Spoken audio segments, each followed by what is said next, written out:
एक स्वप्न आणि त्यामागे खूप सारा संघर्ष पण हार नाही मानली असा एक प्रवास. हाय गाईज, मी दीपाली, एक वर्किंग मॉम. आणि हा प्रवास माझा कसा सुरू झाला आणि ही यूट्यूबची जर्नी, घर, छोटंसं बाळ, हे सगळं मी कसं मॅनेज करते हे मी तुमच्यासोबत शेअर करणार आहे.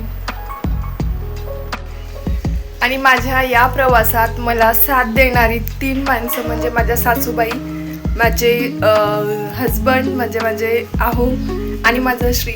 इनडायरेक्टली माझं श्रीसुद्धा या गोष्टींना सपोर्ट करतो असं म्हणायला काहीच हरकत नाही. कारण की जेव्हा श्री फक्त 6 महिन्याचा होता तेव्हापासून मी ऑफिस जॉईन केलं आणि तेव्हापासून ते आजपर्यंत माझ्या सासूबाईंनी श्रीला खूप छान सांभाळलं. त्या खूप छान त्याची काळजी घेतात आणि फक्त त्यांच्याचमुळे मला असं वाटतं की मी हा प्रवास म्हणजे सुखकर करू शकते किंवा सुरळीत करू शकते असं म्हणायला हरकत नाही. कारण की हा प्रवास इतका सोपा नव्हता जेव्हा मी श्रीला 6 महिन्यात असताना सोडलं आणि तेव्हापासून त्यांनी खूप काय केलं आहे. आणि जेव्हा मला सकाळी ऑफिसला जाताना लेट होतो किंवा बऱ्याच गोष्टी अडचणी येतात, कधी कधी शूट करणं होत नाही, ह्या सगळ्या प्रवासामध्ये मला माझा नवरा खूप छान हेल्प करतो. ते इव्हन माझा टिफिन पण भरतात, बरंच बॉटल भरतात, जे काही बाकीची तयारी आहे त्या सगळ्या गोष्टी ते करतात. आणि हा प्रवास फक्त ह्या 2-3 लोकांमुळे मी खूप चांगला सुरळीत करू शकते असं मला वाटतं. आज माझ्याकडे चांगला जॉबसुद्धा आहे, पण तरी मला असं वाटतं की आपण खरंच एका वर्किंग वुमेनची काय लाईफ असते आणि त्याच्या मागचं काय स्ट्रगल आहे हे प्रत्येकापर्यंत पोहोचवावं असं मला मनातून असं वाटलं. म्हणून हा यूट्यूबचा जो प्रवास आहे तो मी चालू केला. खरं तर हा प्रवास इतका सोपा आणि इझी खरंच नाही आहे.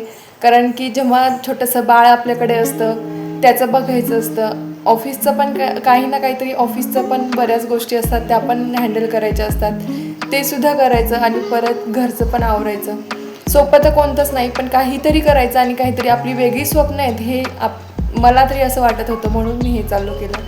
आणि तुम्हाला पण माझे जर व्हिडिओज आवडत असतील ना तर तुम्ही सबस्क्राईब नक्की करा. कारण की तुमचं एक सबस्क्राईबसुद्धा माझ्यासाठी ते इम्पॉर्टंट आहे, तुमची लाईक कमेंटसुद्धा इम्पॉर्टंट आहे. कारण की जेव्हा मला माझ्या सोसायटीमधल्या बऱ्याच जणी मला असं म्हणजे जेव्हा भेटतात तेव्हा असं बोलतात की तू खूप छान व्हिडिओज बनवतेस, तेव्हा खरंच खूप छान वाटतं. आणि हे ऐकून तर म्हणजे असं वाटतं की ठीक आहे, आपण जे बनवतोय, आपण जो काय कंटेंट क्रिएट करतोय तो कोणाला तरी आवडते, कोणाच्या तरी लाईफला ते रिलेट करतंय.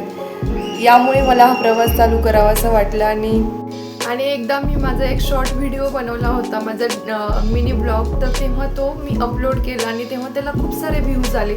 आणि मग मला असं वाटलं की अरे आपल्या जगण्यामध्ये पण काहीतरी वेगळा कंटेंट आहे. आणि मग मी विचार केला की आपण नाही एक यूट्यूब चॅनल चालू करू. आणि असा झाला माझा प्रवास तसा मॅनेजेबल आहे सुद्धा आणि नाही सुद्धा. कधी कधी मॅनेज होतं किंवा कधी कधी नाही, पण जसं जमेल तसं मी वेळ काढते. आणि जी गोष्ट आपल्याला आवडते त्या गोष्टीसाठी आपण वेळ काढणं पण खूप महत्त्वाचं आहे असं मला नेहमी वाटतं. म्हणून हा प्रवास मी चालू केला आहे.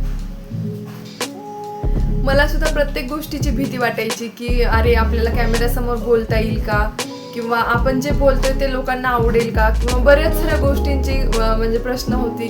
पण त्या गोष्टी मला जमत गेल्या आणि मी आता हे करत गेली.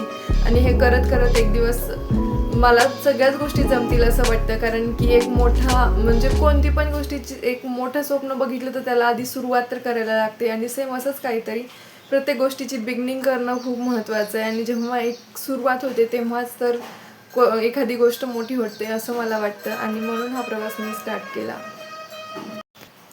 आणि ह्या यूट्यूबच्या जर्नीमध्ये मी एक गोष्ट खूप छान शिकते. कारण की म्हणजे कोणती पण गोष्ट केली तर त्याच्यामध्ये कन्सिस्टन्सी खूप महत्त्वाची असते. आणि कन्सिस्टन्सी असेल तर कोणत्या पण गोष्टीला सक्सेस भेटतं. ही गोष्ट मला खूप चांगली म्हणजे अनुभवायला भेटली.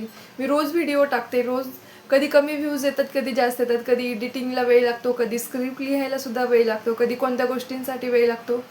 पण मला असं वाटतं की हा जर जर्नी आपण चांगला आणि एकदम व्यवस्थित करायचं असेल तर याच्यामध्ये कन्सिस्टन्सीच खूप महत्त्वाची आहे. आणि जर तुम्ही पण विचार करत असाल ना की मला पण व्हिडिओज बनवायचे आहेत किंवा मला पण काहीतरी सुरुवात करायचं आहे, तर मला असं वाटतं की तुम्ही माझे व्हिडिओ नक्की बघा. आणि कमेंटमध्ये सुद्धा मेन्शन करा की तुम्हाला जर कोणता वेगळा सपोर्ट हवा असेल तर, किंवा यूट्यूब चॅनल कसं स्टार्ट करायचं, म्हणजे ते कसं क्रिएट करायचं, व्हिडिओ शूट करताना काय करावं लागेल, किती शॉर्ट्स व्हिडिओ करावं लागतील, ह्या सगळ्या गोष्टीचा मी स्वतः थोडा अभ्यास केला. आणि मग मी या गोष्टी स्वतः बनवायला चालू केली. आणि कारण की जेव्हा आपण स्वतःवरती आपण वर्क करत नाही ना तोपर्यंत स्वतःला आपल्याला कॉन्फिडन्स येत नाही. आणि या गोष्टीमध्ये कॉन्फिडन्स खरंच खूप महत्त्वाचा असतो. कारण की जेव्हा आपण कॅमेरा चालू करतो ना, बऱ्याच नवीन लोकांना असं अनुभवलं असेल की जेव्हा आपण कॅमेऱ्यात बघून बोलत असतो ना, तेव्हा लिटरली शब्द विसरून जातो. आणि असं खूप जणांसोबत होतं, इवन माझ्यासोबत सुद्धा व्हायचं. कारण की कॅमेऱ्यामध्ये बघून बोलणं हा इतका छोटा टास्क नाही आहे. पण हे काय म्हणजे जेव्हा आपण प्रॅक्टिस करतो, या प्रॅक्टिसनी ह्या गोष्टी होतात. आणि जर तुम्हाला सुद्धा करायचं असेल ना, तर प्रॅक्टिस खूप महत्त्वाची आहे. प्रॅक्टिस करा आणि प्रत्येक गोष्ट, जी पण कोणती गोष्ट ठरवाल ना आयुष्यात, ती गोष्टीसाठी फक्त कन्सिस्टन्सी इम्पॉर्टंट आहे. बाकीचं मला व्ह्यूज वाढवायचे होते किंवा मला व्ह्यूजमुळे मला हे दाखवायचं आहे, असं माझं कधी इंटेन्शन तर नव्हताच. फक्त एक वर्किंग वुमेन असते आणि तिच्या मागे जे काही बाकीचे लोक असतात, तिला सपोर्ट करणारे तिचे घरचे असतात, ते कसे वर्क करतात किंवा ते कसे तिला सपोर्ट करतात, हे सुद्धा खूप इम्पॉर्टंट आहे असं मला वाटतं. कारण की बऱ्याच वेळा आपण घरामध्ये बघत असतो की म्हणजे बऱ्याच हाऊसवाईफ असतात आणि हाऊसवाईफला फक्त ठीक आहे, त्यांना एक फक्त गृहीत धरलं जातं. पण असं न करता मला असं वाटतं तिच्या घरातल्या प्रत्येकाने तिला सपोर्ट केला पाहिजे. ठीक आहे, स्वतःची कामं स्वतः करून ॲटलिस्ट आपण जेवण केलेलं ताट तरी त्या लोकांनी उचललं पाहिजे, एवढं तरी आपण एक्सपेक्ट करू शकतो ॲज अ हाऊसवाईफ. आणि बऱ्याच लोकांच्या घरात ही पण सवय नसतात आणि तेव्हा तिला खूप त्रास होतो. तसंच सेम माझं पण होतं.